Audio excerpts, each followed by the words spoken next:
Hujan disertai badai yang melanda sejumlah kawasan di Kota Padang mengakibatkan terjadinya peristiwa pohon tumbang di daerah Cengkeh, Kecamatan Lube, Kota Padang, Sumatera Barat.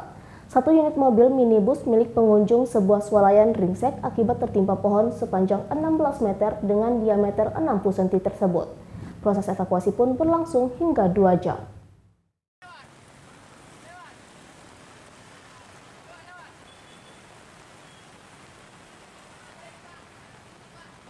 Sebuah pohon pelindung jenis trambesi yang berada di pinggir jalan raya Cengkeh, Kecamatan Lube, Kota Padang ini roboh dan menimpa sebuah mobil minibus jenis Avanza yang tengah terparkir di halaman sebuah swalayan.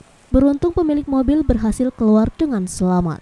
Pohon tumbang ini juga mengakibatkan akses lalu lintas kendaraan di jalan raya tersebut menjadi terganggu sehingga mengakibatkan terjadinya kemacetan panjang.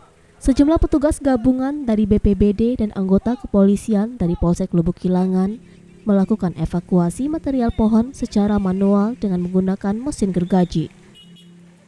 Angin kencang Pak, terus pohon ini langsung tumbang gitu Pak, dengan cepatnya gitu Pak. Menimpa mobil ya? Ya, kebetulan mobil ini baru datang terus ditimpa pohon. Alhamdulillah supirnya belum keluar gitu. Ada orang di dalam mobil tadi? Ada orang, anak kecil sama ibu-ibu. Tapi selamat ya? Ya, alhamdulillah selamat. Itu pengunjung swalayan atau gimana? Itu pengunjung Budiman Pak.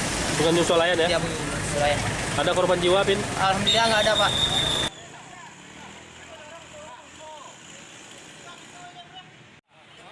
Beruntung tidak ada korban jiwa dalam peristiwa ini, namun sebuah kendaraan roda 4 mengalami ringsek dan arus kendaraan terganggu hingga 2 jam.